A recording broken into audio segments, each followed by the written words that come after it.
Tol, may love na ba kayo? Oo naman, ako. Marami sa mga babae na kausap niyo na ako kaya na-meet niyo. Ganun ba? Ako one time, ikaw ba, Yorzi? Ha? Ako ba? Madalas.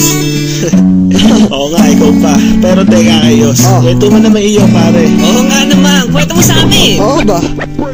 Ang hirap talaga naman maging waiter, pero okay lang. Andiyan naman ang aking customer, I mean ang girl na nasa aking utak. Pag andyan na siya, lagi na lang ako tinutobak. Saglit pa lang, at akong mag-serve, kasi nagigigil na ang aking mga nerve. Di ko makakontrol, di ko mapigil. Halos tubuhan na nga ako dito ng pangil. And then one time siya aking kinausap, bakit ako'y kanyang hinarap. Kaya naman ako ay tuwang-tuwa, at sabi pa niya, dito ka muna sa mesa. Okay, tinanong ko siya kung kasi nag-iisa.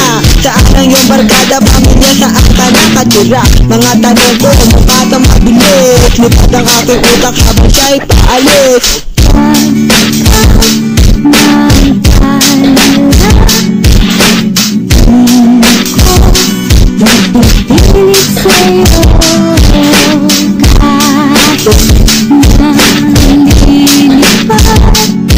Ang isip ko'y tumete sa'yo.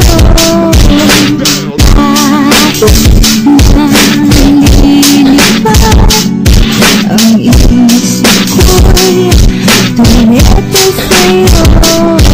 Habang naglalakad ako sa New York City, I meet this pretty lady. Pangalan niya ay Katie. Siya girly, dahil pare sobrang sexy. Di matitigilan tingin sa kanyang body. Ika'y matatamele at mukha kang masasabi. Kaya naman ako sa kanya ay naturete. Basta ko yata may lang sa tulad niya babae. Araw-araw sa kanya isip kong magiging kami, I'll be her pop daddy. Siya lang ang aking bebe, kami ay magsasama, tingin ay magkatabi.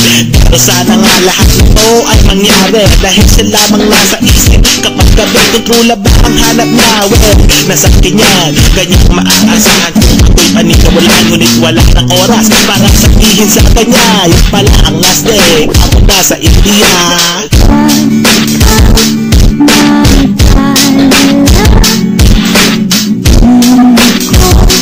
Napipilit sa'yo, nalilipad. Ang isip ko'y tumete sa'yo. Nalilipad. Ang isip ko'y tumete sa'yo.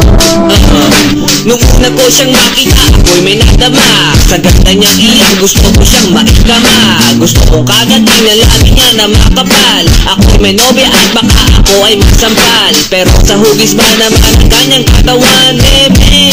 Pwede ko ba siyang matikman? Sa maliit niyang damit ako ay naaaki. Sa masikip niya pantalon ako'y napapalapit. Alam mo na gusto ko siyang one night stand. Eh kung payag ka, edi sige, shake my hand. At agad ko siyang dinala sa aming kasa. Pagdating namin daw, sige agad sa kama. Kaso nga lang ako'y nalungkot sa kanyang sinabi. Siya'y aalis, kaya naman ako'y napaikbi. Pero okay lang, sulat mo ang aking number. Di ko siya malilimutan dahil I enjoy her.